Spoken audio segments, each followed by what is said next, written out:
लाल एक बहुत बेहतरीन मिस्त्री था। वो बाबूलाल कॉन्ट्रैक्टर के पास काम करता था। वाह वाह मुंगेरी, तुमने तो इस घर में जान ही डाल दी। बहुत अच्छे। बाबूलाल अक्सर मुंगेरी लाल की तारीफ करता और मुंगेरी लाल खुश हो जाया करता था। मुंगेरी लाल को बाकी मिस्त्रियों से अधिक वेतन मिलता था। भाई मुंगेरी, ये तो गलत है ना। तुम भी हमारी तरह 8 घंटे ही काम करते हो, पर तुम्हें हमेशा ज्यादा वेतन मिलता है। अब इसमें गलत क्या है? मालिक हमें वेतन हमारे काम के अनुसार देते हैं। मेरा काम तुम लोगों से ज्यादा अच्छा है, इसलिए मुझे ज्यादा वेतन मिलता है। ये सुनकर दूसरे मिस्त्रियों का मुंह ही उतर गया, पर मुंगेरी उन्हें जलाकर खुश था। मुंगेरी के हाथों बने हुए मकान देखकर ग्राहक बहुत खुश रहते।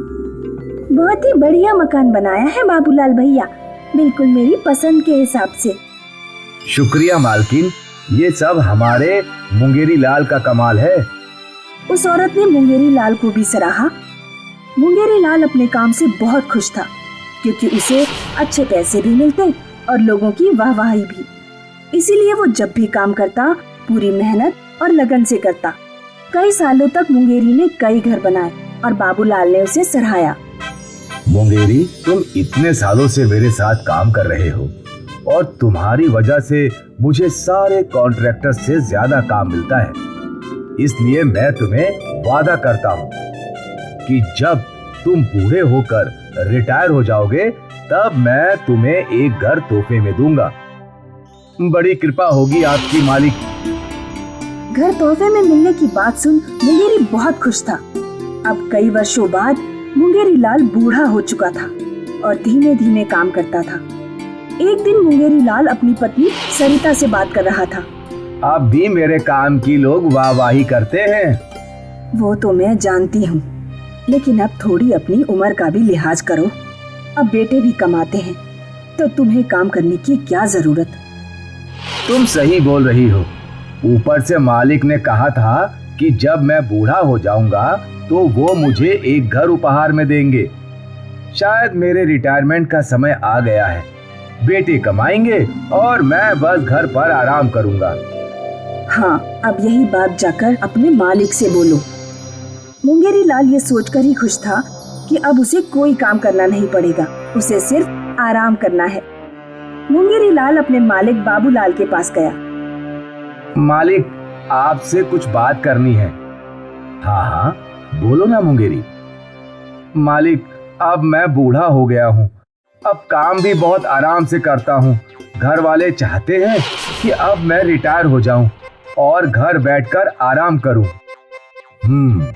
उम्र तो तुम्हारी हो गई है, लेकिन मैं चाहता हूं कि तुम मेरे लिए सिर्फ एक आखिरी घर बनाओ और फिर तुम आराम कर सकते हो। और हाँ, मुझे अपना वादा याद है, मैं तुम्हें एक घर जरूर दूंगा।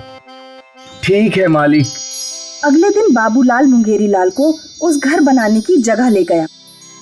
ये देखो मुंगेरी, ये जमीन है। वो जमीन वाकई में बहुत बड़ी थी।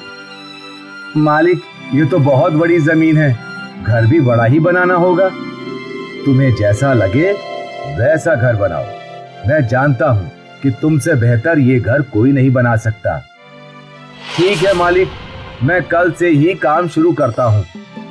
अगले दिन से मुंगेरी लाल ने उस घर को बनाने का काम शुरू कर दिया। वो हमेशा की तरह पूरी मेहनत और निष्ठा से काम कर रहा था। 2 हफ्ते बीत गए और मुंगेरी ऊब चुका था। ये घर तो खत्म होने का नाम ही नहीं ले रहा। कुछ दिन बाद, अब जितनी जल्दी हो सके इसे खत्म करता हूँ। वैसे भी ये मेरा आखिरी घर है। इतना अच्छा ना भी बने तो क्या फर्क पड़ता है। अब मुंगेरी ने घाई गड़बड़ में घर का काम जारी रखा। वो पहले की तरह बारीकी से काम नहीं कर रहा था।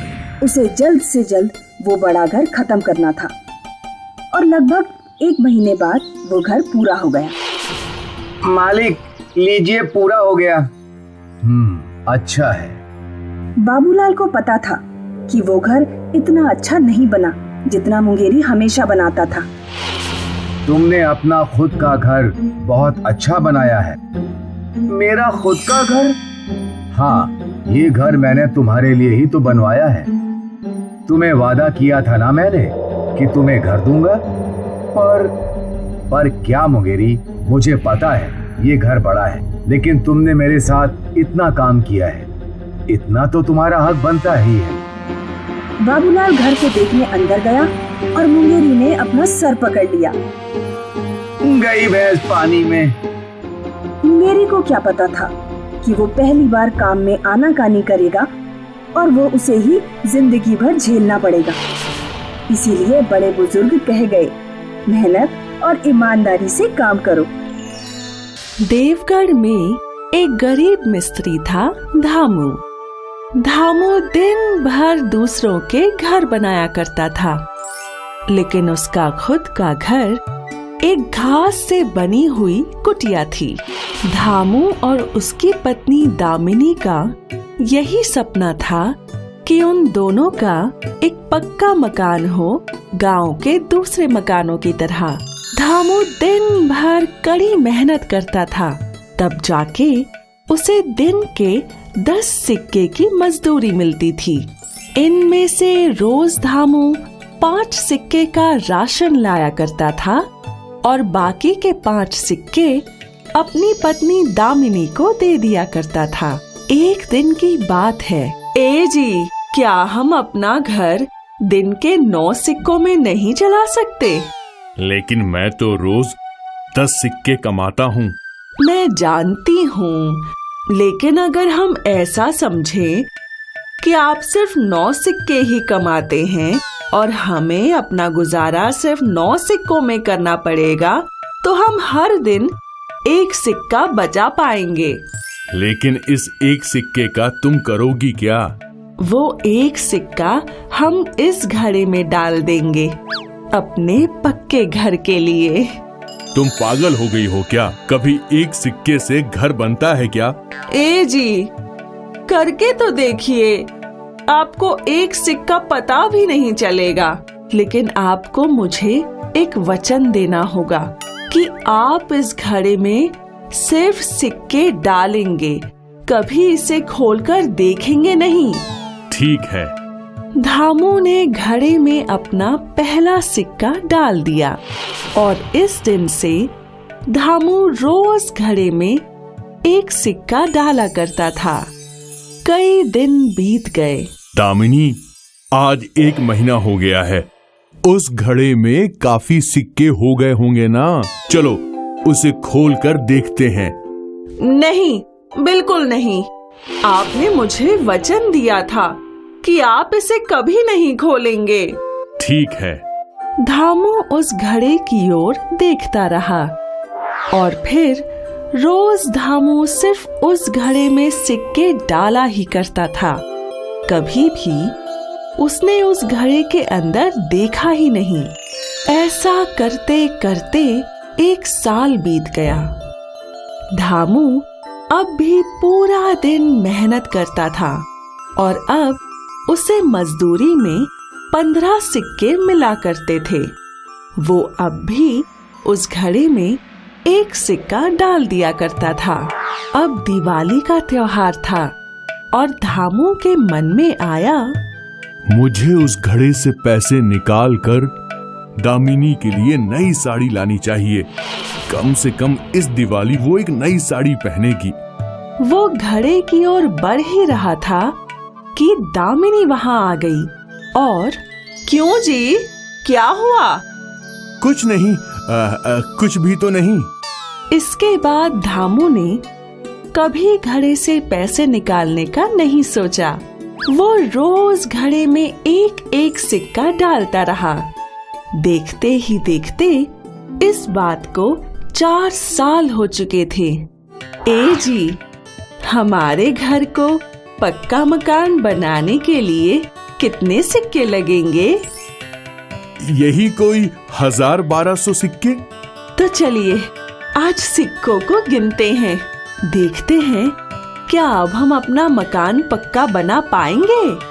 दामिनी की बात सुनकर धामू थोड़ा चौंक गया। दामिनी वो सिक्कों का घड़ा लेकर आई और उसने वो सिक्कों का घड़ा चादर पर खाली कर दिया। चलिए अब इन्हें गिनिए, मैं अकेले नहीं गिन पाऊंगी। इतने सारे सिक्के देख धामू की हवाइयां ही उड़ गई थीं। वो सिक्के गिनने लगा। 1, 2, 3, 4, 5, 6, 20, 21, 101, 102, 220, 221, 940, 941, 1160, 1161, 1455, 1456, 1457, 1458, 1459, 1460। अरे बाप रे! मैं नहीं कहती थी कि एक एक सिक्के से भी हमारा घर पक्का बन सकता है। मैं पहले समझा नहीं था, लेकिन अब मैं सब समझ गया। जमाए हुए सिक्कों में से 1000 सिक्के देकर धामू और दामिनी ने अपना घर पक्का बनवाया और बचे हुए पैसों से उन दोनों ने एक गाय भी खरीद ली, जिससे उनकी दैनिक आमदनी बढ़ गई। अब दोनों का जीवन बहुत ही खुशहाल हो गया था और इस तरह मिस्त्री धामू के पक्के घर का सपना पूरा हुआ। इस कहानी ने हमें ये सिखाया कि बूंद बूंद से ही घड़ा भरता है।